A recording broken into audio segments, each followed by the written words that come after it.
नमस्कार दोस्तों, मैं हूं ऋषिकेश। द डेलाइट न्यूज में आप सभी का स्वागत है। आजकल कोरोना के एक नए वेरिएंट BF7 ने दुनिया में एक तहलका मचा दिया है। दुनिया ही नहीं, भारत में भी इसके कई सारे केसेस देखने को मिले हैं। आपकी जानकारी के लिए बता दूं कि BF7 कोरोना के ओमिक्रॉन वेरिएंट के BF5 का ही एक नया वेरिएंट है और ये वही वेरिएंट है जो कि वर्तमान में चीन में आई भयंकर लहर का एक कारक है। जहां एक तरफ चीनी शहरों में कोरोना को लेकर एक भयंकर खलबली मची हुई है, वहीं विश्व के कई देश जैसे अमेरिका, बेल्जियम, डेनमार्क में भी कोरोना ने अपनी दस्तक दे दी।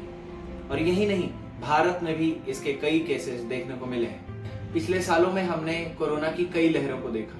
न जाने कितने अपने खोए, न जाने कितने लोगों को बेघर होते देखा, कितने लोगों की नौकरियां चली गई और कितने लोगों का जीवन अस्त व्यस्त हो गया। कोरोना ने एक बार फिर दस्तक दे दी है और हम ये देखते हैं कि जब भी मानव जीवन पटरी पर आने की कोशिश करता है, तभी कोरोना प्रकट होता है अपने एक नए वेरिएंट के साथ, अपने एक विस्तृत और वृहद रूप के साथ।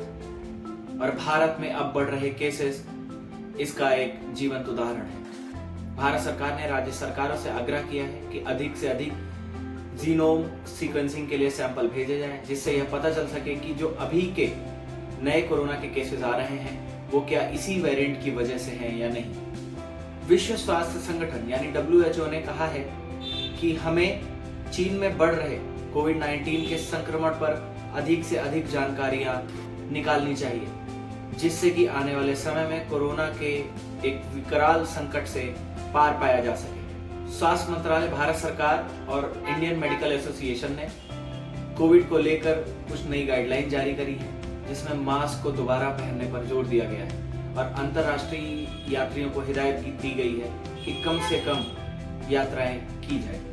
भारत सरकार की रिपोर्ट की माने तो भारत में अधिक से अधिक लोगों का वैक्सीनेशन किया जा चुका है, लेकिन रिपोर्ट्स की माने तो चीन में मात्र 38% जनसंख्या का ही वैक्सीनेशन हुआ है। हालांकि चीन की सरकार यह दावा तो करती आई है कि 90% लोगों का उन्होंने वैक्सीनेशन कर लिया, लेकिन वर्तमान में बढ़ रहे कोविड के केसेस इस बात पर प्रश्न चिन्ह खड़ा करते हैं और इसी आधार पर कयास लगाए जा रहे हैं कि आगे आने वाले साल 2023 में चीन में अधिक से अधिक संक्रमण फैलने की संभावना है और यह आंकड़ा 8 करोड़ तक पहुंच सकता है। ओमिक्रॉन के एक टाइप BF5 के नए वेरिएंट BF7 की बात करें तो इसकी संचरण क्षमता बहुत अधिक है, यानी कि ये बहुत तेजी से फैलता है। यहाँ तक कि ये उन लोगों में भी फैल सकता है जिन्होंने पहले से वैक्सीनेशन करा रखा है और इसके जो लक्षण हैं वो बहुत तेजी से अपना आकार लेते हैं और इसीलिए हमने वैक्सीनेशन भले ही करा रखा हो, लेकिन कोविड निर्देशों का पालन हमारे लिए बहुत ही ज्यादा जरूरी है। अभी के हालात को देखते हुए क्या ये प्रश्न उठाया जा सकता है कि भारत में कोरोना की चौथी लहर आने वाली है, क्योंकि अगर ऐसा हुआ तो पुनः मानव जीवन अस्त व्यस्त हो जाएगा। हालांकि अभी के लिए जरूरी है कि सरकार अधिक से अधिक जीनोम सीक्वेंसिंग कराए और इस नए वेरिएंट के बारे में अधिक से अधिक जानकारी लोगों को उपलब्ध करवाए और फिर एक नई गाइडलाइन जारी करे जिसके हिसाब से लोग कोविड निर्देशों का पालन कर सकें। कोविड-19 पर इकोनॉमिक टाइम्स की आई एक रिपोर्ट ने बताया है कि चीन के लोगों की जो इम्यूनिटी सिस्टम है, जो रोग प्रतिरोधक क्षमता है, वो अन्य देशों के मुकाबले कम है। इसके पीछे का कारण चीन की जीरो कोविड पॉलिसी बताई जा रही है।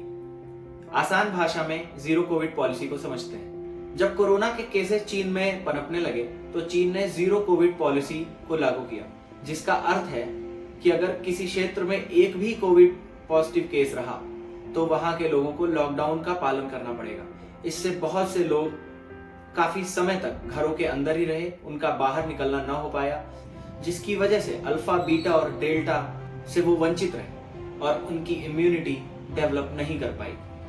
आज उसी की बदौलत जब वह वापस बाहर निकलने लगे तो फिर से कोरोना के केसेस देखने को मिले। इंडियन मेडिकल एसोसिएशन यानी कि IMA की माने तो भारत में फिलहाल लॉकडाउन की कोई स्थिति देखने को नहीं मिल रही है। हालांकि कोविड को लेकर निर्देश सख्त हो सकते हैं, हमें उसका पालन सख्ती से करना पड़ सकता है, लेकिन IMA की माने तो भारत में अधिक से अधिक लोग वैक्सीनेटेड हैं और उनकी इम्यूनिटी चीन के लोगों के इम्यूनिटी के मुकाबले काफी अधिक है। हालांकि उनके इस बयान पर पुष्टि नहीं की जा सकती, सिर्फ कयास ही लगाए जा सकते हैं, क्योंकि यह पूरी तरीके से निर्भर करेगा कि आने वाला समय कैसा होता है। साथ ही यह निर्भर करेगा कि कोविड-19 के इस नए वेरिएंट को लेकर सरकार किस तरीके से कदम उठाती है, कितनी सख्ती से हम उसका पालन करते हैं। इसलिए मेरा आग्रह है कि फिर से मास्क पहनिए, भीड़ भाड़ वाली जगह पर सोशल डिस्टेंसिंग का पालन करिए। हमें फॉलो करना ना भूलें। धन्यवाद।